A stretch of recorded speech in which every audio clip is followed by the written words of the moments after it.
नमस्कार विद्यार्थी व पालक मित्रांनो, करिअर मेकिंग गार्डन्स यूट्यूब चॅनलमध्ये आज एक सर्वात महत्त्वाचा टॉपिक तुमच्यासमोर डिस्कस करण्यासाठी आलोय.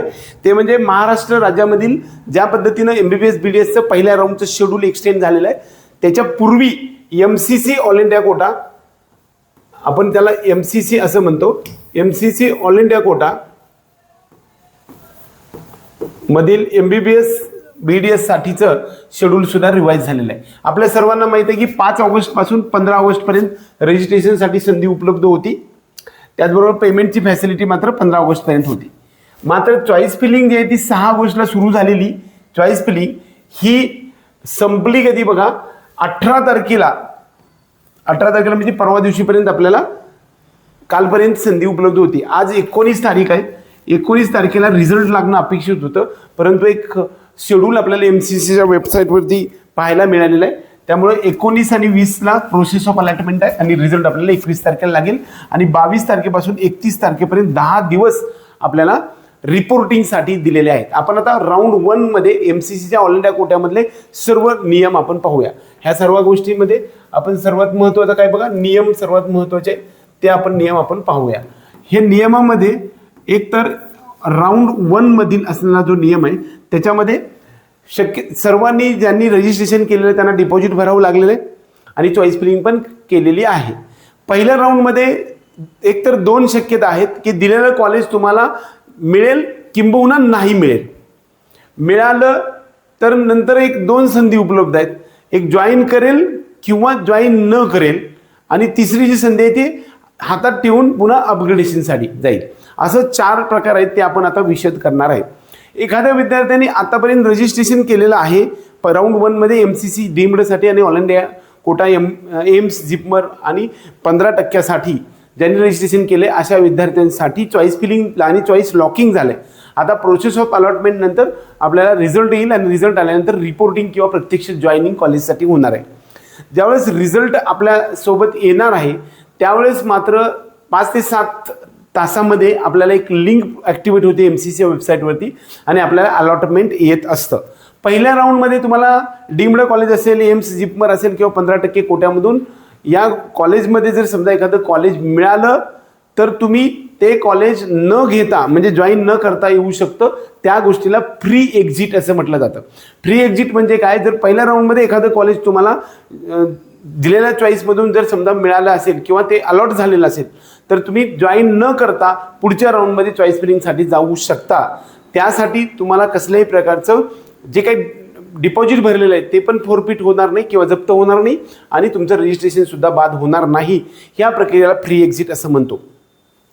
दुसरा जो विषय राहील तो म्हणजे एखाद्या विद्यार्थ्याला या पहिल्या राऊंडमध्ये एखादं कॉलेज जर मिळालं आणि ते जर जॉईन करायचं असेल तर आणि ते फ्रीज करायचं असेल म्हणजे तुम्हाला ते जॉईन करून तुम्हाला फायनल करायचं आणि प्रोसेसच्या बाहेर पडायचं आहे, आम्हाला मिळालेलं कॉलेज चांगलं आहे आणि तेच कॉलेज घ्यायचं आहे, अशी सिच्युएशन असेल तर मात्र तुम्हाला अलॉटमेंट लेटर काढल्यानंतर आपण विलिंगनेस ऑफ बेटरमेंटसाठी जायचं नाही, नो असं लिहायचं आहे आणि आपले सर्व डॉक्युमेंट्स जे आहेत ते MCCला अपलोड करायचे आहेत आणि त्यानंतर ओरिजिनल डॉक्युमेंट आणि जे काही कॉलेज मिळालेलं असेल, गव्हर्नमेंटचं असेल, एम्स असेल, जिपमर असेल किंवा डीम्ड असेल, ह्याची फीजचा डिमांड ड्राफ्ट घेऊन आणि ओरिजिनल डॉक्युमेंट घेऊन दिलेल्या वेळेत म्हणजेच 22 पासून ते 31 पर्यंत आपण कॉलेजवर जाऊन प्रत्यक्ष रिपोर्टिंग करायचं आहे.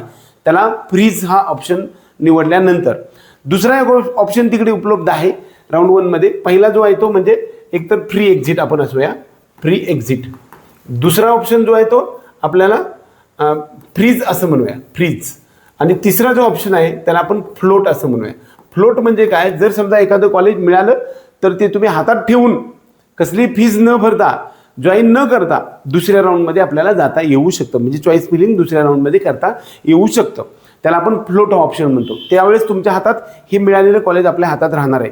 जर समजा तुम्हाला अलॉट झालेलं कॉलेज घ्यायचं आहे आणि त्याच्यापेक्षा बेटरमेंटसाठी जायचं आहे असं असेल तर आपल्याला जे काही MCCच्या वेबसाईटवरती आपल्याला सीट अलॉटमेंटनुसार जे नंबर लागेल त्याच्यानंतर दुसऱ्या दिवशी सीट अलॉटमेंटचं लेटर आपण हातात घ्यायचं डाउनलोड करून आपल्याकडे ठेवल्यानंतर आपण वेबसाईटवरती जाऊन बेटरमेंट ऑफ विलिंगनेस ऑफ बेटरमेंटसाठी येस असं करून ओरिजिनल डॉक्युमेंट्स आपण MCCला अपलोड करायचे आहेत आणि काही न करता फीज न भरता आपल्याला सेकंड राऊंडमध्ये चॉईस फिलिंग करता येऊ शकते. या प्रक्रियेला आपण फ्लोट असा ऑप्शन असं म्हटलं जात आहे. आणि चौथा जो ऑप्शन आहे तो म्हणजे एखादं कॉलेज जे आहे ते मिळालेलंच, एखाद्या विद्यार्थ्याला कॉलेजच मिळालं नाही तर काय करता येईल, म्हणजे दिलेले कॉलेजेस जे आहेत ते चॉईस एकतर कमी असतील किंवा आपला स्कोर कमी असेल. स्कोर कमी असेल किंवा दिलेले कॉलेजेसची संख्या कमी असेल, त्यामुळे आपल्याला कॉलेज मिळणार नाही. अशा वेळेस मात्र तुम्हाला ते काहीच करायचं नाही आहे, सेकंड राऊंडमध्ये चॉईस फिलिंग करायची आहे. याच्या व्यतिरिक्त एक पाचवा टॉपिक जो असतो तो म्हणजे आतापर्यंत डीम्ड किंवा ऑल इंडिया कोट्यामध्ये रजिस्ट्रेशन केलेलं नाही अशांना सेकंड राऊंडमध्ये रजिस्ट्रेशन करता येतं का, तर करता येतं 100%. दुसरी गोष्ट, आणखी एक प्रश्न असतो की राऊंड 1 मध्ये मी डिपॉझिट भरलेलं आहे, सेकंड राऊंडमध्ये चॉईस फिलिंगसाठी काही फीज आहे का, तर 100% फीज नाही, हे लक्षात घ्या. दुसरा महत्त्वाचा मुद्दा असा की ऑल इंडिया कोट्याचा पहिल्या राऊंडचा रिझल्ट आणि रिपोर्टिंगच्या शिवाय संपूर्ण भारत देशातल्या स्टेट काउन्सिलिंगच्या प्रोसेसमधला पहिल्या राऊंडच्या MBBS BDSचा रिझल्ट किंवा रिपोर्टिंग होणार नाही. हे सायमल्टेनियस झिगझॅग पद्धतीनं एका पाठीमागे एक असण्याची शक्यता असते. महाराष्ट्र राज्यातील सर्व तमाम विद्यार्थी आणि पालकांना आपला हा व्हिडिओ आवडला तर व्हिडिओ लाईक करा. त्याचबरोबर अशा प्रकारच्या इन्फॉर्मेटिव्ह सेशनसाठी आपल्या चॅनलला सबस्क्राईब करून बेल आयकॉन दाबा. आणि हा आपला जो चॅनल तो 1 लाखाच्या पुढे नेण्याची जबाबदारी तुमच्यावर आहे, त्यासाठी सबस्क्राईब अवश्य करा आणि आपल्याला सिल्वर बटन मिळवून देण्याची जबाबदारी तुमची आहे. एवढंच या निमित्तानं सांगून आपल्या सर्वांना हार्दिक शुभेच्छा देऊया. आपल्या पेड काउन्सिलिंग प्रोग्राममध्ये यायचं असेल तर तुम्ही 94 21 066 22 5 95 11 79 13 10 यावरती आपण 5,000 रुपये भरून ऑल इंडिया कोटा आणि स्टेट कोट्यासाठी आपले रजिस्ट्रेशन सुरू आहे. बऱ्याच वेळा आज ग्रीव्हन्सेससाठी खूप सारे विद्यार्थ्यांचे फोन आले.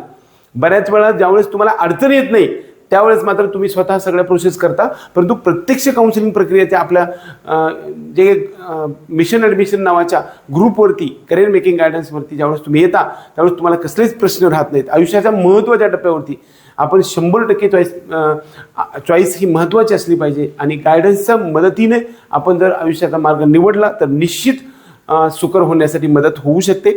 खूप सारे नुकसान होताना आपण पाहिलेले, त्यासाठी आज दिवसभर जे प्रॉब्लेम आले होते त्यासाठी आम्हाला हजारो लोकांचे फोन आले आणि प्रत्यक्षात चॉईस ज्यावेळेस आपल्याला आमच्याकडे पैसे भरायची वेळ येते किंवा काउन्सिलिंगसाठी 5,000 रुपये भरायची वेळ येते त्यानंतर मात्र आपण पळून जाताना दिसतो. एवढंच मला नेहमी जाणवत आहे.